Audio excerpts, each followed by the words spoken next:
Some more major and really surprising changes to the lineup have come from Marty St Louis as Nick Suzuki and his best buddy Caufield have officially been split up in practice. We gotta dive into that. Plus, we got some crazy prospect news, including Jacob Fowler putting up historic numbers in the NCAA with his third shutout in 8 games with an insane save percentage. Plus, the Laval Rocket keep rolling, though they did lose Owen, Beck, and some other names have continued to impress. We got to get into all that coming up on this episode of Habs Digest. Jesse, we're going to start quickly, though, with a little note on Dante Fabro. Now, the Habs didn't bite. Now, we told you we'd give you an update on this. There's not a whole lot here, but I just wanted to let you guys know, if you were not keeping, up to date on all the tweets, figuring out who's on waivers, who's not on waivers, all this good stuff. According to Elliot Friedman, Columbus claimed Dante Fabro. So he did get claimed, just not by Montreal. So he passed through a few teams. Columbus was, I think, a couple spots below Montreal in the waiver order. Montreal was third, behind only Nashville, who obviously can't claim their own player, and San Jose.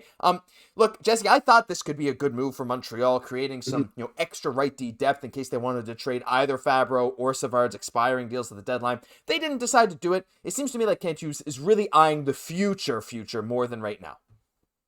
Yeah, that seems clearly to be it, because it obviously this now lends itself to the question, what is Kent Hughes going to address this situation? Because obviously we do need this. That's why we felt like there would be some interest for him around the National Hockey League, right? Like providing a little bit of veteran experience at that right side there. Again, at least a little bit of experience, which is still kind of big.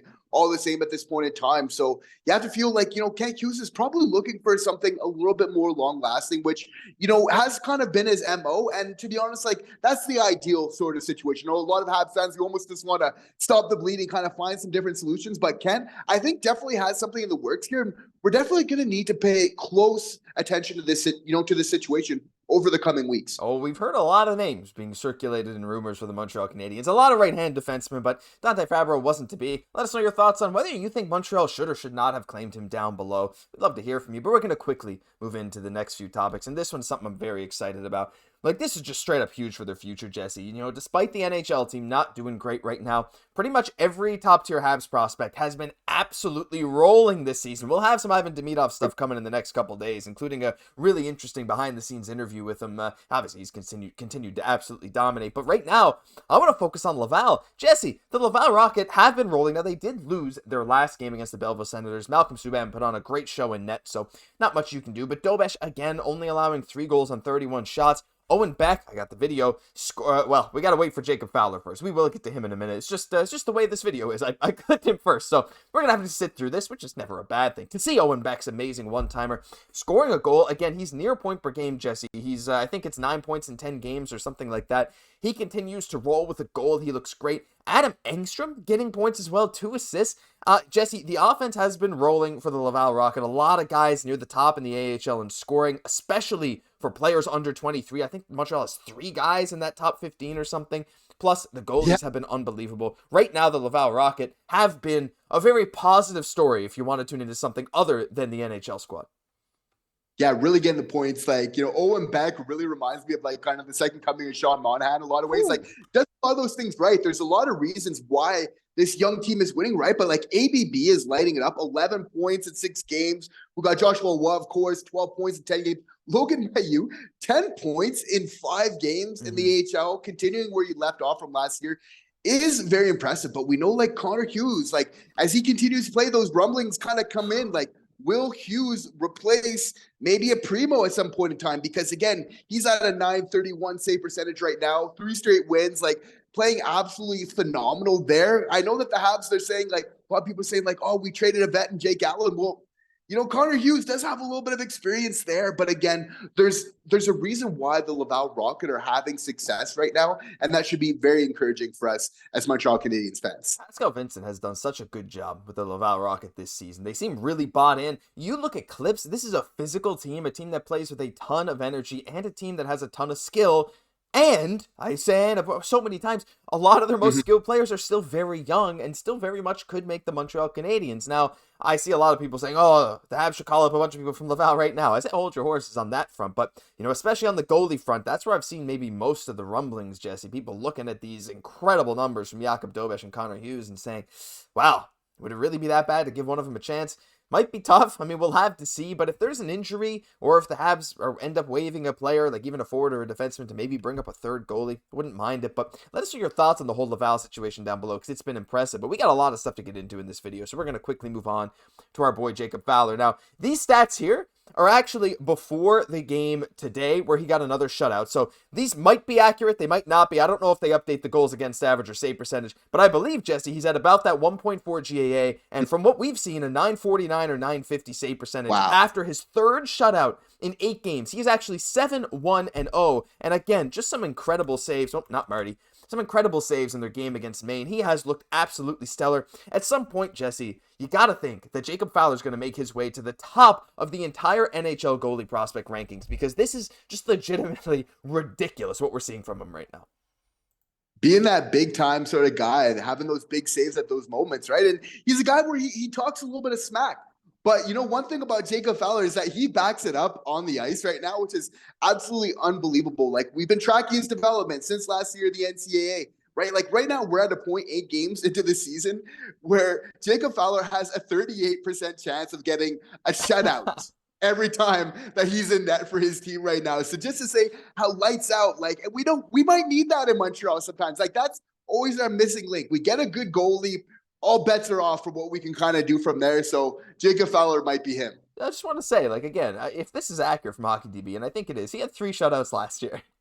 He got 3 already. This guy, what? Yeah, it's insane. I don't even know. Like, you know, you see these lists with Askarov and with Wallstedt for good reason. Even a guy like Kosa has had a really, really good start to the year in the AHL, but a guy like Jacob Fowler, putting up these numbers is beyond impressive at this point. So we're going to have to keep a close eye on him, but I want to hear your guys' thoughts on all this, especially Fowler down below, because honestly, he has been the guy that, maybe the prospect other than Demidov, that has impressed us the most. But we got one final thing to get into today, Jesse, and there's a lot of implications for the team right now. You know, we can't have Jacob Fowler in net right now. We can't call up all these Laval guys right now. But Marty is making some changes, and this one's pretty big. So we saw some glimpses of lines changing all over the place in the game versus Toronto on Saturday night. We saw Caufield jump into the second line. We saw Slafkovsky with Suzuki and Dach. We saw Suzuki with Caufield and Dach, and then we even saw some wacky changes left and right.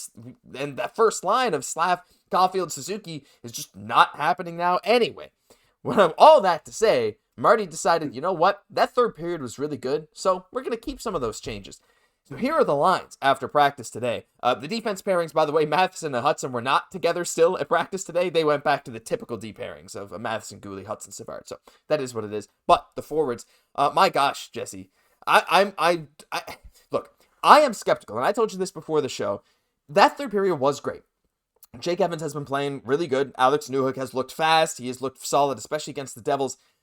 I'm just worried, like, Caufield is one of the best goal scorers in the NHL. He still has 10. He's still only 1 off of the league lead. There's 3 guys tied with 11. There's a few guys tied with him at 10. And you're taking him away from the team's best playmaker, I would say, in Nick Suzuki, and you're putting him with Evans and Newhook. Not that those guys are bad. I'm a little skeptical of that change. However, at the same time, I kind of like that Marty is switching these lines up. You know, there are some guys that I would rather maybe see not play or maybe see play less, but in that top 6, I guess sometimes you just got to see what changes end up working, though. I don't know. I'm a little reserved about this. What do you think?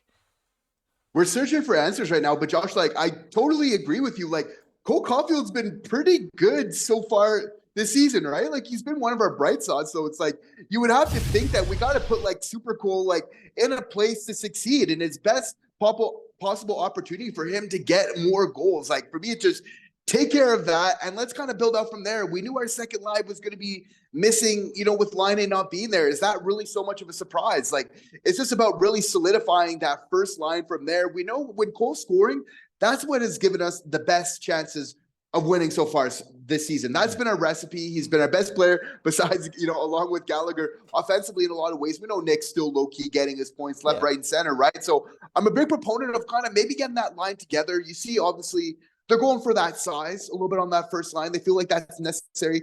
No matter what they're doing, though, Josh, I'd love to get like the views from our viewers, right? Like here on this, it's like, I just want some consistency because I know going from last year, we've had some injuries, but it's been a kind of one consistency. It's been the inconsistency in our lineup. It can just go from a blender from one game to another. And at a certain point, like I really believe, like we're talking about how, Martin St. Louis likes to use, different analogies all the time, but like for something to grow, you kind of need to keep it in the same spot. You can't be moving it around all the time, right? So I just look to kind of find that going forward. It's tough because, like, the team's losing, the team's not seemingly progressing, and you're like, well, I got to make a change.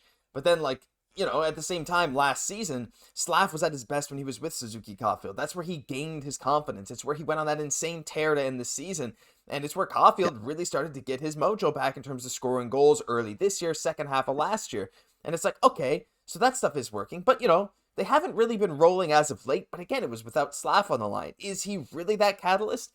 Maybe, right? There's so many questions surrounding here, but I'm on board with you. It's like, I don't know. That top line of Suzuki, Caufield, Slav has already proven themselves in a lot of ways, though it was a smaller sample size. We'll just have to wait and see, because I will say that third period was a lot of fun to watch for the Montreal Canadiens. Mm-hmm. They made some things happen, and who knows? Some teams have their best goal scorer on the second line. It just is what it is if they find good chemistry. But the big thing is, before we end this video off, we saw Renaud Lavoie. Now, he said yesterday that, paraphrasing here from his French, but he basically said, if all goes well, and let me be clear, if all goes well, why not? You might see Laine at the end of November.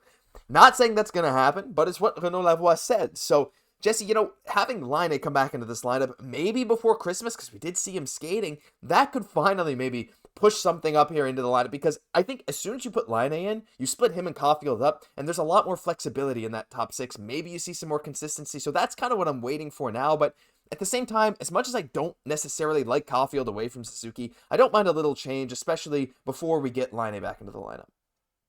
Yeah, it's for the second line, it's just a depth issue. Until Laine kind of comes back, there's still going to kind of be that issue. So for me, that would lend itself to the logic of just kind of shoring up that first line, kind of begin with. But again, very optimistic, full disclaimer, we think in our opinions, of him coming back before November, but seeing him on the skate, like you can tell he's moving, he's doing these lateral movements, like he's really testing it out. The fact that he's doing that is absolutely amazing, but having him before Christmas, I think is absolutely realistic. And that's coming before we know it. It's going to be crazy to see what happens in this team, because I think a lot of the negativity around this team, I'm optimistic still. I think a lot of that's going to go away. I think something's going to click for this team. That hybrid defense system's going to start clicking for the boys. Some kind of lineup change is going to work. Line is going to come back, spur the team. And hey, even if Montreal finishes low in the standings, again, progression. We'll see what happens. It's going to be fun. We got to meet up next year. We'll have Hudson continue to progress. I want to know what you guys think of the new lineup changes down below, because it is getting a little crazy, but that'll do it for this episode of Habs Digest. If you enjoyed, leave a like, comment, subscribe to the channel like you guys always do.